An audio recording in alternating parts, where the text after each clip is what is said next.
Hello and welcome to the new series of Drishti IAS. I am Pooja Dwivedi, and in this segment today we are going to discuss about Iran and Israel tensions. This topic is important from the perspective of prelims and also from the perspective of GS mains papers. So let's begin with the topics of discussion. These are going to be the topics of discussion that we are going to cover step by step. The first being, why is it in the news? So, empty Mercer Street, a Japanese owned, Liberian flagged and controlled by Zodiac Maritime, an Israeli-based corporation and belonging to a billionaire, has been attacked off the coast of Oman recently. Now, both the UK, the US, and also according to the Israel administration, it is being said that it is Iran who has, with the help of drones, multiple drones, has attacked the ship.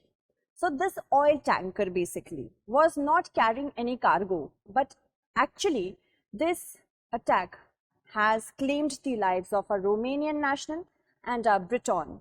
So that is what we are going to cover here. If things have to be believed, then off the coast of Oman, near the Dakma post, DUQM, this has happened. Iran, of course, has said that no, it has not been attacked by us. This oil tanker has not been attacked by us. But US, UK, and of course Israel have said that this has been done by Iran, and the US has also said that they should be ready for vengeance because now retaliation will be in place. And it has been said that with the help of drones, multiple drones this has happened according to the intelligence collected. So this is the second ship that has been attacked, which belonged to the billionaire, the Jewish billionaire of Israel.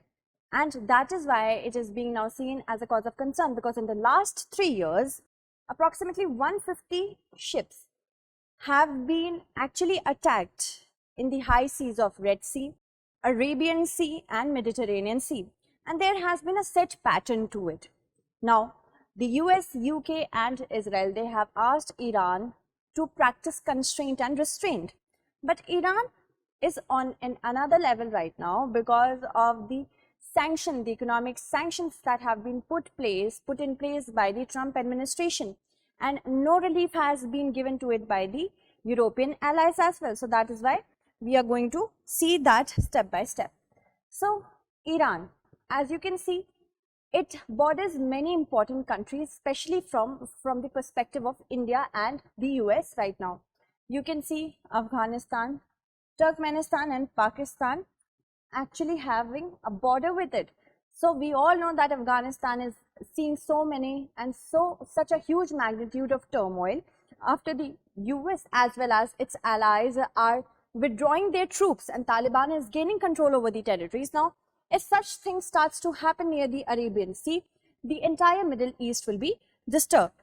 Also, Trump administration, which had abandoned the Joint Comprehensive Plan of Action, which was signed in the year 2015 after a lot of negotiation between the P5+1 and between Iran, P5+1 and Iran. The Joint Comprehensive Plan of Action in the year 2015, which came into fruition after a lot of negotiation between the US and Iran, and it was being negotiated by Oman, secretly by Oman as well. So what did this nuclear deal ask Iran? To have a restraint on the nuclear enrichment programs, and Iran did comply with those norms. But in the year 2018, Donald Trump, he withdrew unilaterally from this deal, saying that it was a horrible one-sided deal which was actually signed. But the other members of the Joint Comprehensive Plan of Action, they were coaxing and they were pursuing the US not to withdraw because Iran was compliant with all the norms of the International Atomic Energy Agency. But after that, what happened? Iran started, after the withdrawal, Iran was put into a lot of economic hardship because of the economic sanctions. And the E3, that means France, Germany and UK, they did say that they are going to put certain financial practice in place so that Iran does not have to lose economic gains. But in 2019, when Iran lost its strategic patience, it started enriching its uranium and it started growing much more at a very fast pace with its nuclear program. Such as you can see here, so many uranium enrichment programs are there, such as Fordo, Arak, Natanz and Yazad. So many uranium programs, so many uranium plants have been put in place. Then in the year 2020, when General Qasem Soleimani was killed by the US administration, what happened? Iran vowed that they will not at all comply with the Joint Comprehensive Plan of Action. Then in November also, November of 2020, when Mohsen Fakhrizadeh was killed, who was the top nuclear scientist of Iran, Iran lost its control when it comes to its nuclear program. Then recently, Israel also attacked the Natanz nuclear site. Here is the Natanz nuclear site, and Iran vowed vengeance. Iran said that revenge would be taken, and that is why this attack on the oil tanker is being seen in from that very perspective. Now, on June the 2nd, Iran's largest warship also caught fire. Largest warship catching fire is a big deal when it comes to the growing tensions between Israel and Iran. Moving forward, if we talk about the impacts, of course, if there is going to be instability of such magnitude in a region where so much of trade happens, it will be a negative point for the trade that is commencing from the regions. So, if we talk about this entire chart, as you can see, the trade happens from India through the Arabian Sea, through Persian Gulf, then after that through the rail and road connectivity, Mediterranean Sea and so on. So this region is very important.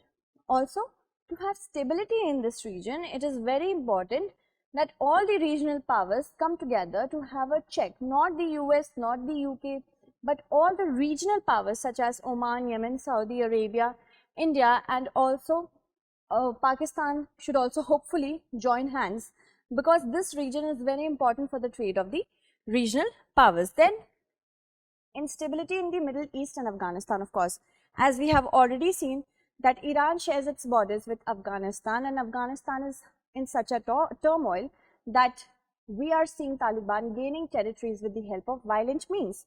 And instability in the region, of course, we are talking about Syria and Iraq here.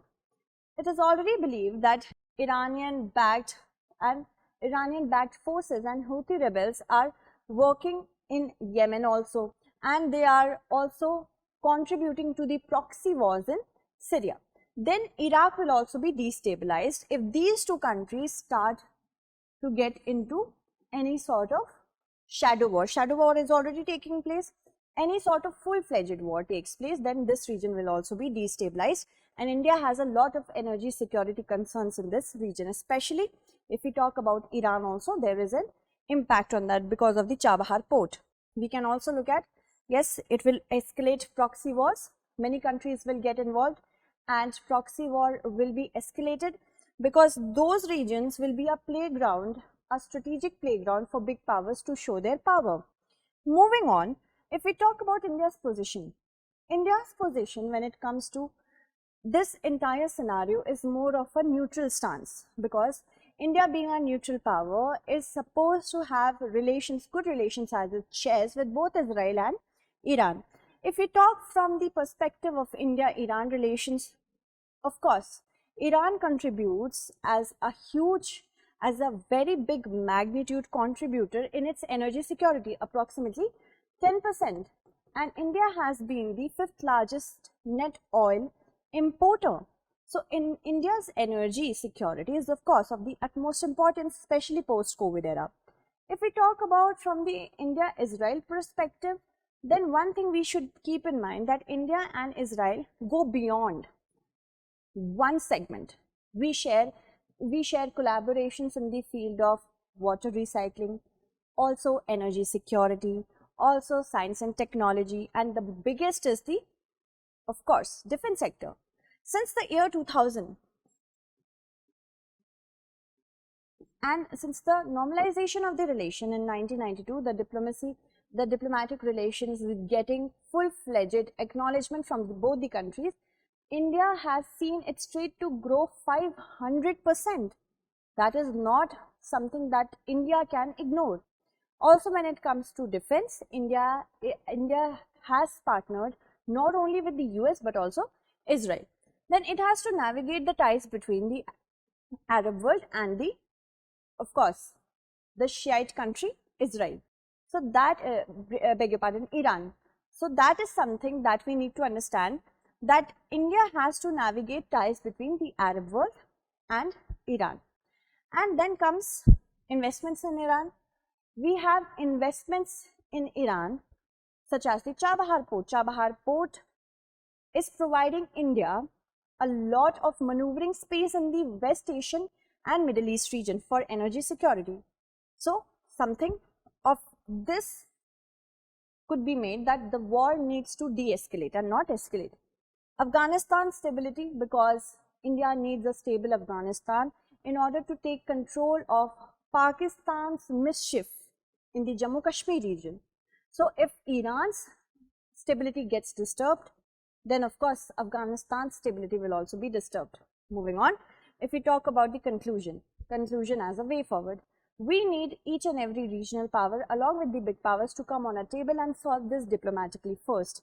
Second, we have to ensure de-escalation and not vow vengeance, something that would harm not only the big powers in the long run, but the regional powers and the smaller countries which are already bearing the brunt of proxy wars. Also deal with Afghanistan and Iran at the same time, but in a compartmentalized manner. And these two, because right now US has already seen a war going stalemate in Afghanistan, something that should not happen with Iran as well. So the Biden administration should definitely get back into the JCPOA, Joint Comprehensive Plan of Action. Without engaging the regional powers, nothing can be established, because regional powers need to understand that in the long run it is their country which is going to be the most hurt, because they share a region, they share a border with Iran. Okay, so that's it. Moving on, let's look at the question. With respect to escalating tensions in the West Asia, discuss India's position in detail in 250 words. So that's it for today. Tomorrow we shall meet again with another segment. Until then, stay updated and thank you so much for watching.